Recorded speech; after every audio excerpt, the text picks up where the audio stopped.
Hi everyone, it's the Catholic CEO Henry Kutarna. We're back by popular demand with Mark Wilson.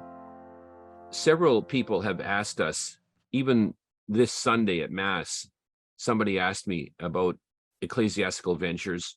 I've been introducing people to Mark, and Mark, you've been very kind and gracious in speaking with people, so welcome. Morning, how are you, Henry? Doing well, thank you. I think what we would plan to do today is zero right in on ecclesiastical ventures. So the viewers will know that Mark is very instrumental and has designed this approach. And there are some specific steps. So what I've learned in the last few days, Mark, is that people are asking for specific steps. What do I do to create an ecclesiastical venture? How does it work? Where do I find the information? What kind of advice do I get? And how do I actually do this? And so today, in a few minutes, as we can do, expound on how to do this, Mark. So what would you say is the very first step in setting up ecclesiastical ventures according to the model that you've established? Oh, excuse me. I guess there's a couple of ways to take that first step. Sometimes before even forming a business entity, a corporation, an LLC or a C Corp or S Corp or whatever, that you can start to do a lot of work.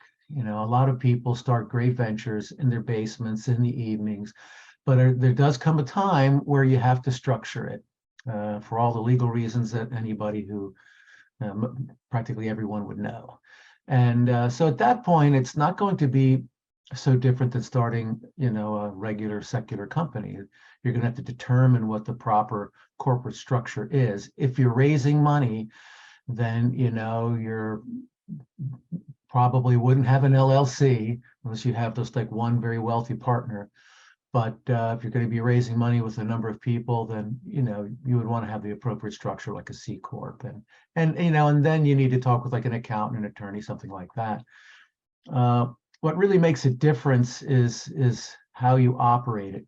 Oh, also something related to the structuring of the corporation.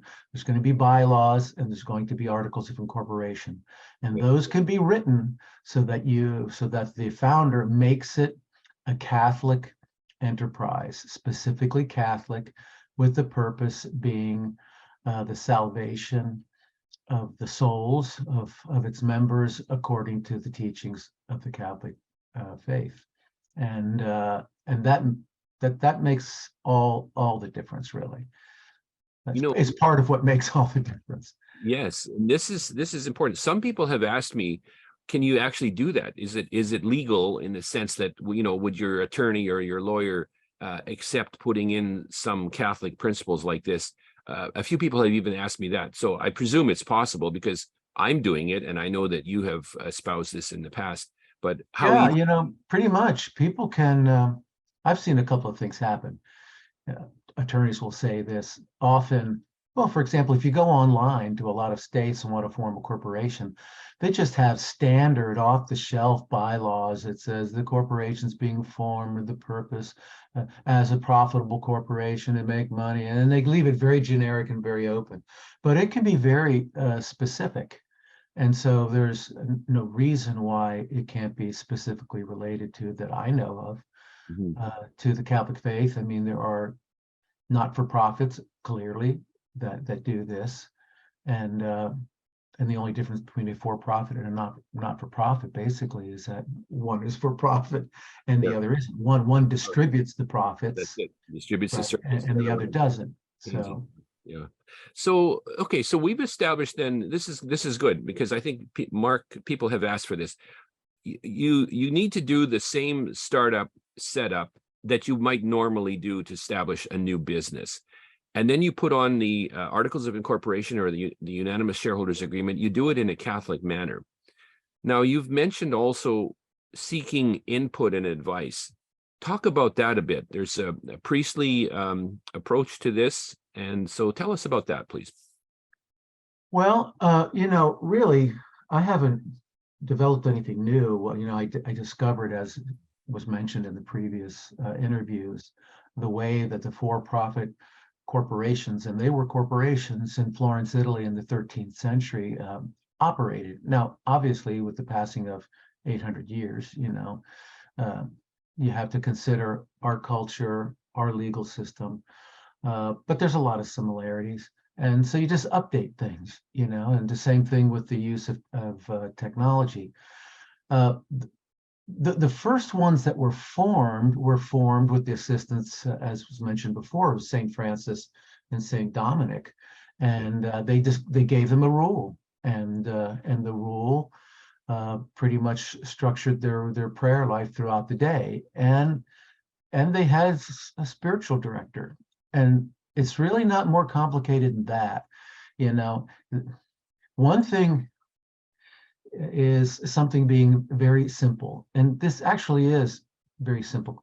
It's uncomplicated, but it doesn't make it easy, because really what it's about is someone trying to live a virtuous life. So that means you have to work on the virtues, right? And the ones that you're really struggling with. And that takes effort. You make progress because you really exert effort. So the focus within an ecclesiastical ventures is that, and the work is the means to live out a virtuous life. So very simply, in fact, if you go to the ecclesiasticalventures.com webpage, scroll to the bottom, you'll see a template, and the template lays it out. It lays out that you need a spiritual director. And my research indicated that, the Dominicans aren't monks, they're friars. And so unlike monks that, worked long days and their ecclesiastical ventures were like full-time jobs, the friars, from what I understand, were probably spending 2 to 3 hours a day collaborating with the Florentine ecclesiastical ventures that were kind of parish-based, which is why so many churches are so close to each other. I mean, literally, you can see one from the front door of one church right over to the other. It's because they were associated with, the Franciscans or the Dominicans, overwhelmingly those two orders, and they had a mission and vision tied into often the ecclesiastical venture, which could even support the community. This is an important thing you've said, and it reminds me of my grandfather, my paternal grandfather, who used to say that the purpose of the family business was to keep the family together. And I'm oversimplifying what he'd say, because there was a spiritual component to it, but it wasn't about making money. In the end, money and income and wealth occurred, but the main purpose was something different. So you're saying that an ecclesiastical venture, then, the purpose is to improve the virtues by means of the business. So this is a fundamental point, and I think it's there's a book that I meant to mention to you before, written by Jean-Francois Orsini, called Virtue-Based Management.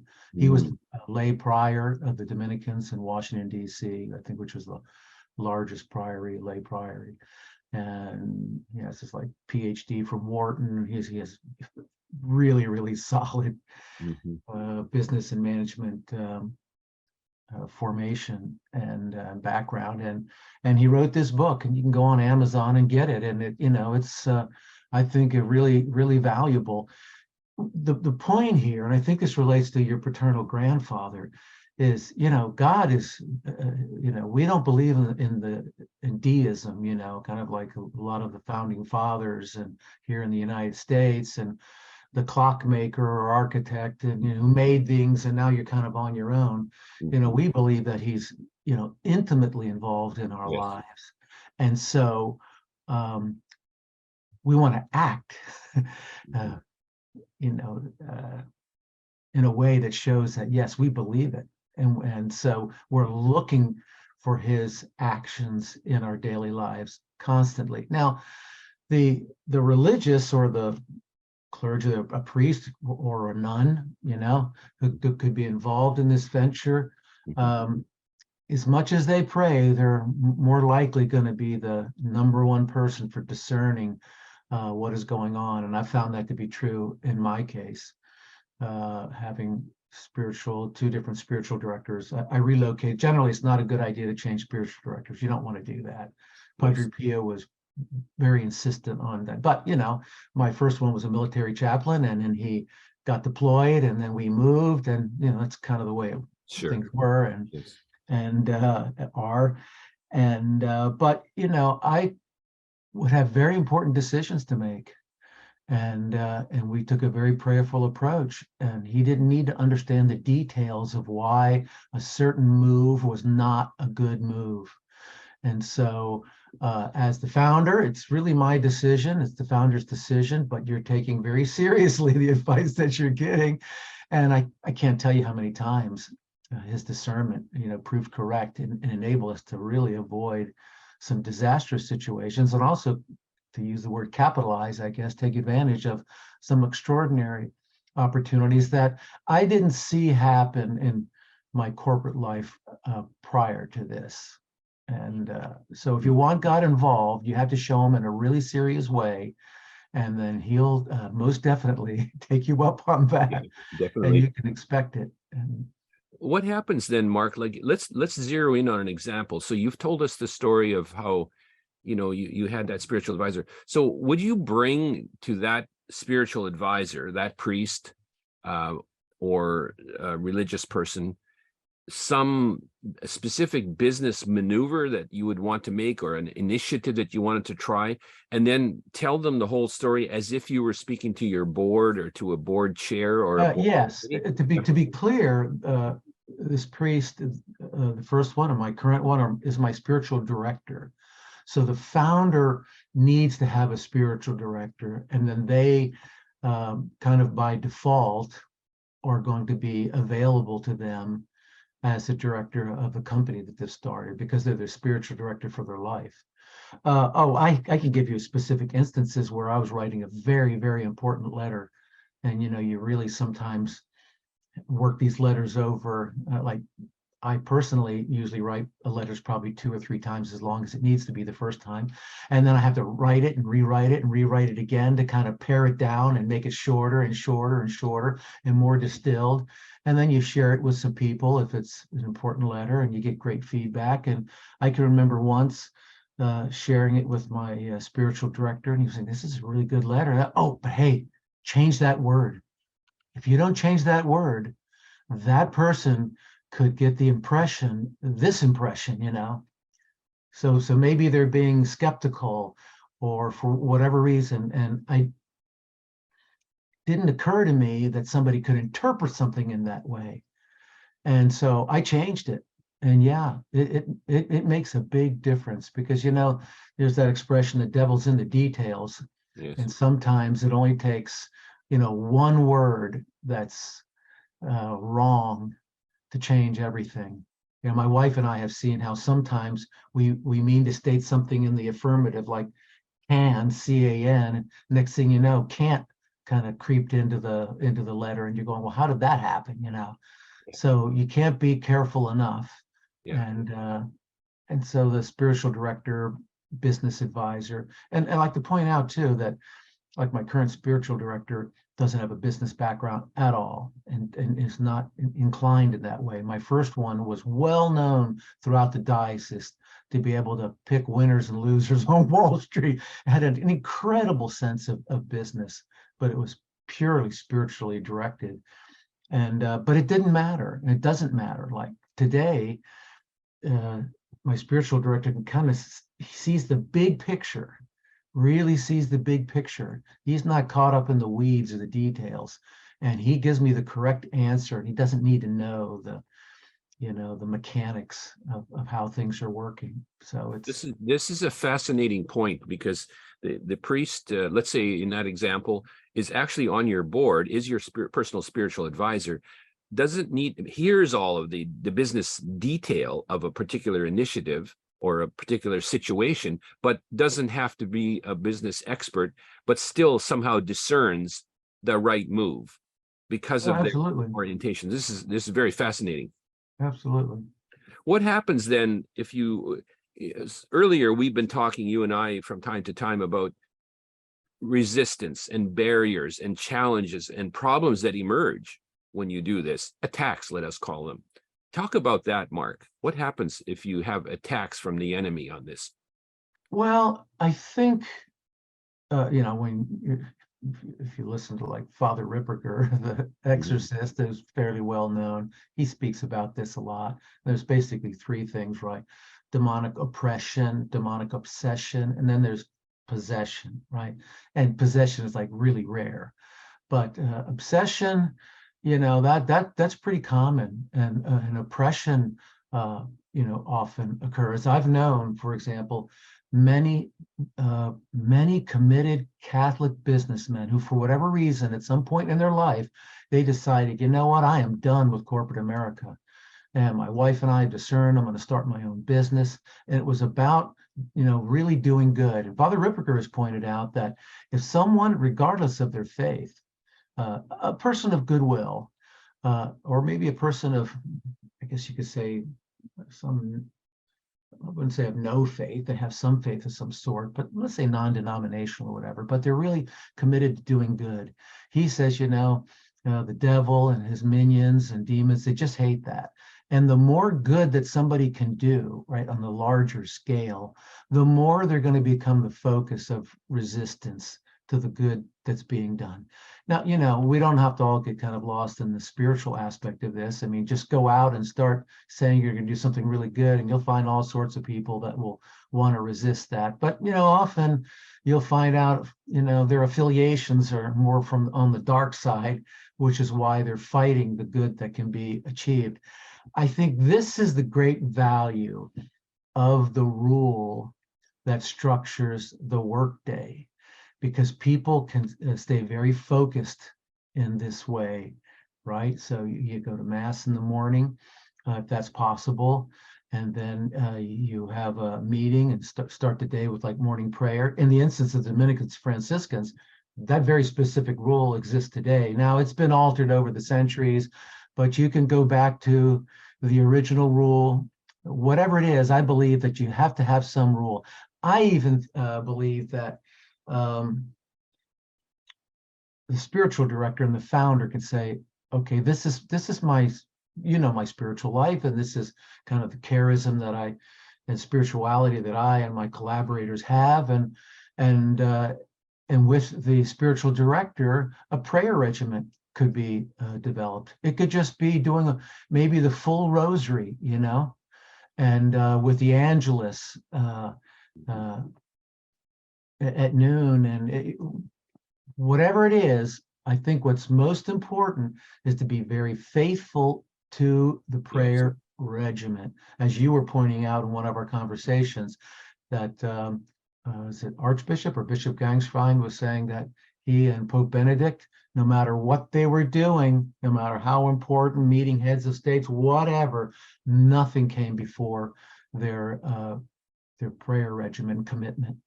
Yes, yes. So this is, it's like any other business practice or any other business principle. Stick to it, be faithful to it, be regular about it, and then the fruits will, flow from that, you could say.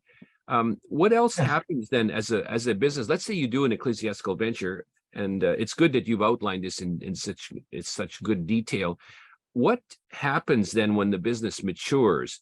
Is there any change, or does it just go on chugging along, and then at some point there's an exit, I suppose, or there possibly could be an exit? What happens when you get through the growing pains and some of the initial attacks, let us say? Is there anything different that goes on after that? Is it just a regular pattern here? That's a very good question. Well, there's different business models for different businesses. Like I have a product-based business in my fork, spoons, and knives curve but I've worked as an architect and industrial designer in a kind of a traditional architectural environment. And in that instance, when a company grows, and there's 4 or 5 people and you reach 10 people, but then when you start to get to 15 or 20 people, the structure operates differently. And the management has to be different for it to run and operate efficiently. It's not going to work the same way. And so a lot of architectural firms run into that problem, and then they kind of collapse back to the smaller structure, because that's really the way they were that we're doing things. I think the great benefit with an ecclesiastical venture is that we're not using God. We're not saying, okay, God, give us all these tools and give us this rule, and okay, thank you very much, and we're going to go off and do it.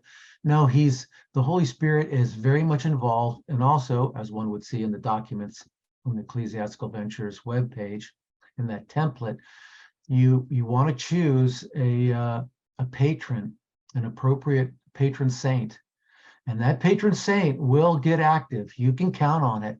And as Mother Teresa would say, you usually won't see it like while it's happening, but a little bit of contemplative prayer and looking back, you go, well, that's interesting. Look at the people that have come around us. Look at the connections were made. And then you begin to understand and find out that, these other people had these devotions to the same saint.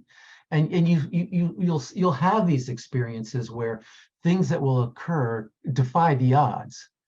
I think because of God's infinite humility, it's done in such a way that it's almost like an inside joke, where only you and God knows what really happened. And I think he likes it that way because he, doesn't bring attention to himself. And I've also found that a lot of times the answer that we get to a business problem will not come right away.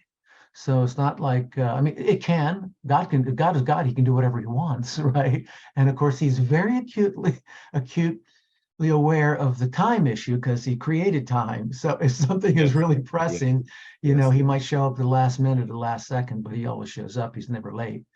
But sometimes he wants us to struggle a bit because it becomes an opportunity for us to grow, right? Grow closer to him.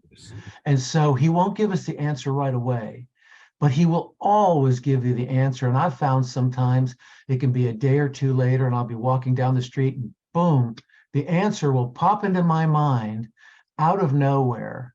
And my wife and I have had long discussions about this.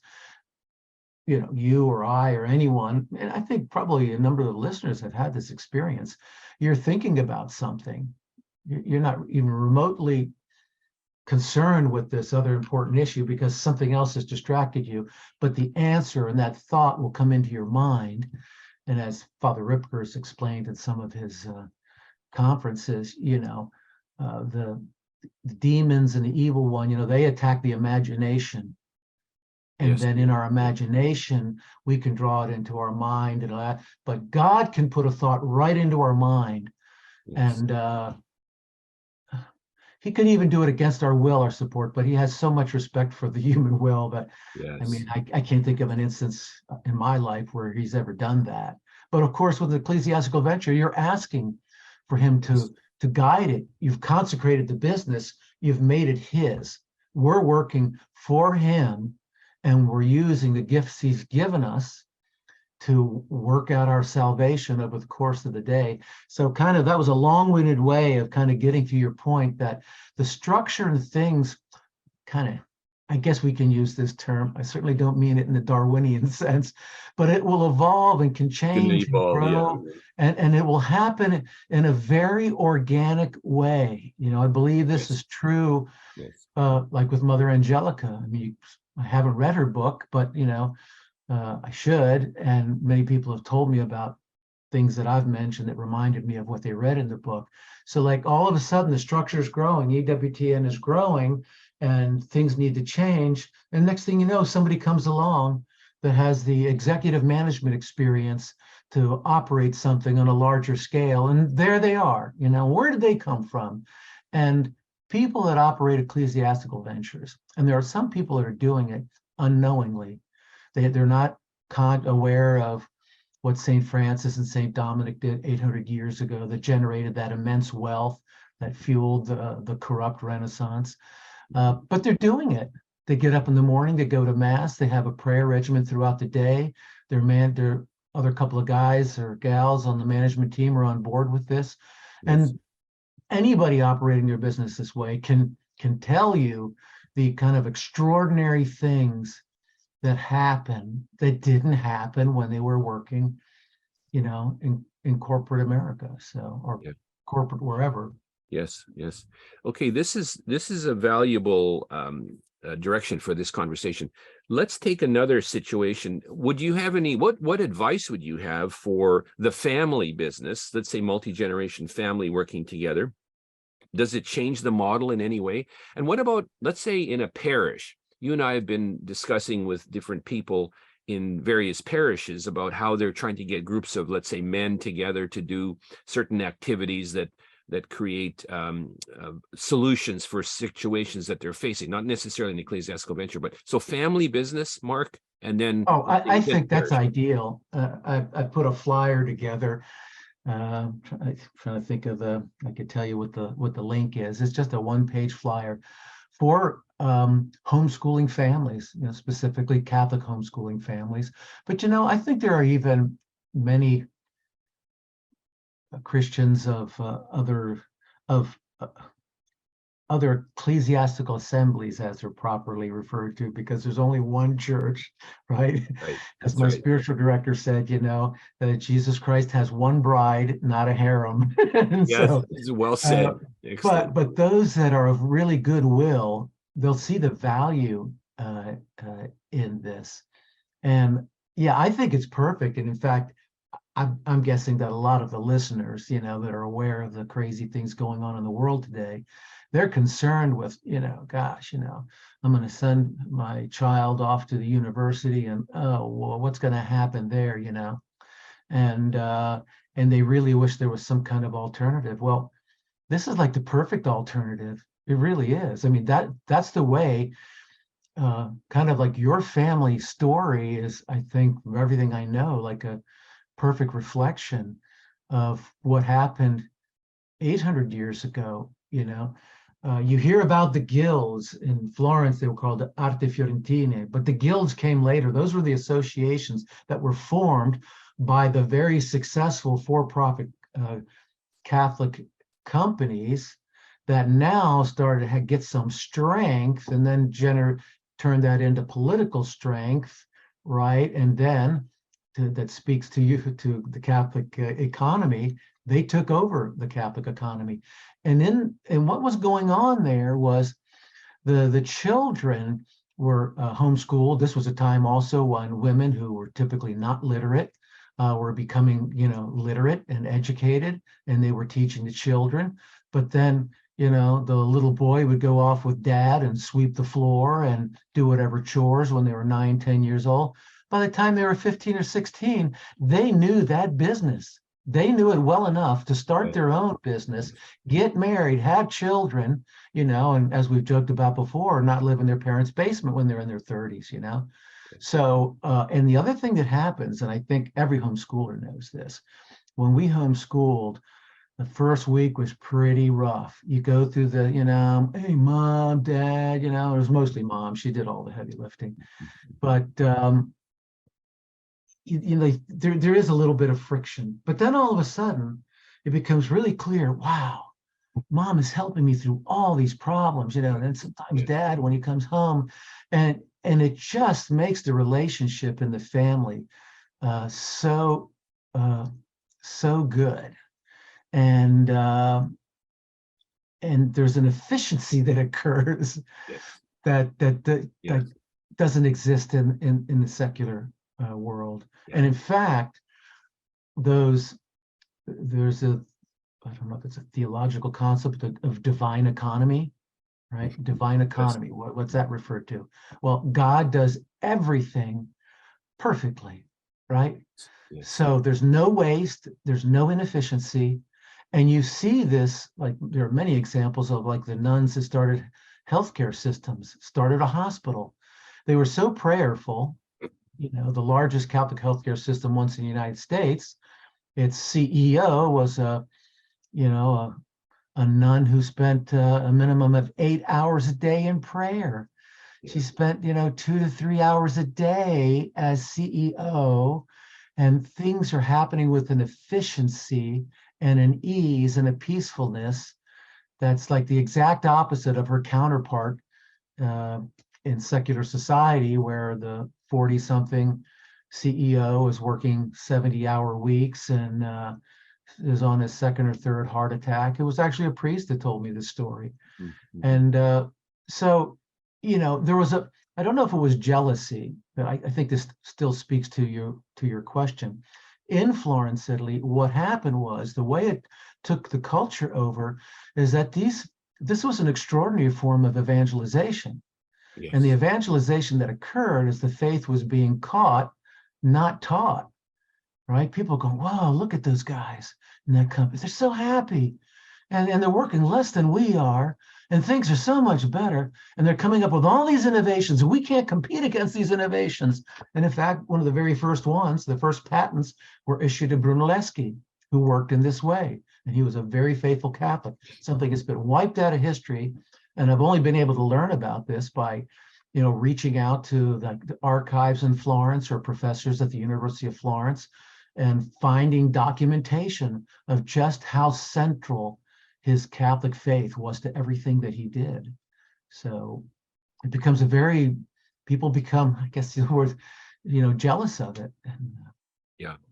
It's the model, as they would say, and if you were a mathematics teacher, you would say it's an elegant model, but it's also it's the perfect model. It's God's, when you talk about the divine economy, I love that concept because it's if it belongs to God and we're, as you said a moment ago, working for him, it puts it all into the proper perspective. Yes. And then things happen, results happen. So let's go to one other. And exciting things happen. Like my first spiritual director would say, Yeah. hey, it's living the mystery, because I've never had as exciting a life as one can have doing this, because God's constantly surprising us, Sure, exactly.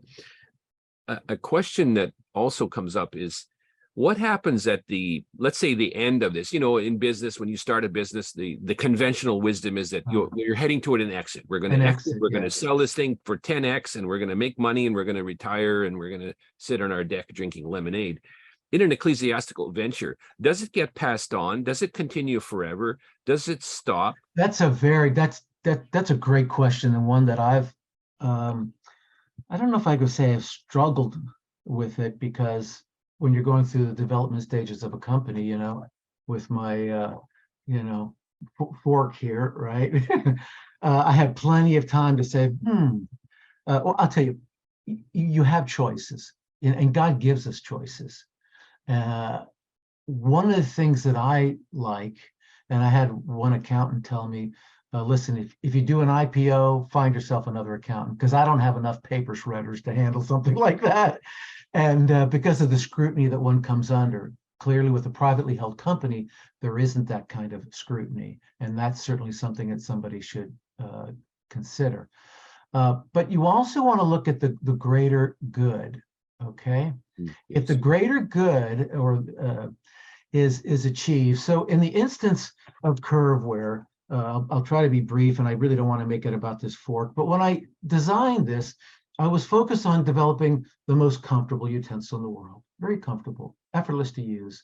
And my business model comparison or whatever was the lever handle on a door, because I was living in Florence and all they had were lever handles. They didn't have any round doorknobs. And at that time, we had round doorknobs everywhere. And it was in the early 90s, and you'd be hard pressed to find a lever handle, And so what did I discover? I discovered that, yes, there are tens of millions of people with sore hands and arthritis or whatever that obviously are going to find more comfort with this, just as the way they would with a lever handle. Well, branding is a choice. It's a business choice, right? You can take the same product and you can present it in one way, just like yourself, personal branding, we hear that, right? If I really let my hair get what's left of it really ratty and really look, I can present myself in one way and people will perceive it that way. Yes. And I can dress differently and people will perceive it that way.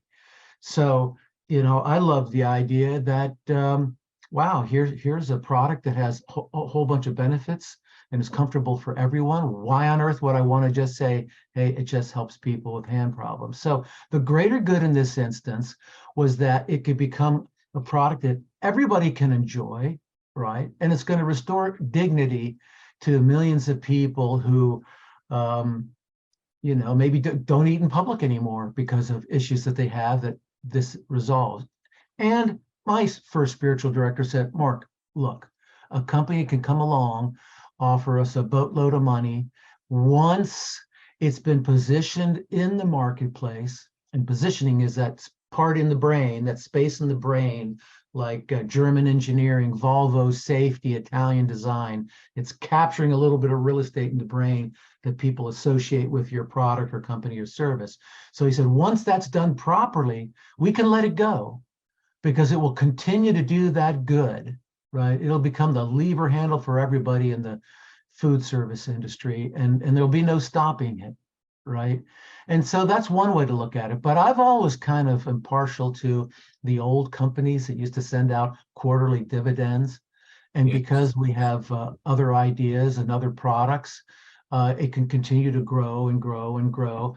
And specifically related to ecclesiastical ventures, I like to help companies and advise them that have products where if they have good IP, right, and great value and really good margins, then they don't have to worry about going to Asia or Mexico, wherever, to try to be driven by greed. They can say, hey, we can make it here. We can set up our own manufacturing facility. And if there's 100, 150 people working in that big Butler building, manufacturing something, then the Holy Spirit's impact on the management, on the department directors, it's going to, because it does work that way. Father Ripperger has said that it just kind of trickles down, if we could say that, kind of filters down, and you feel it, and everybody experiences that.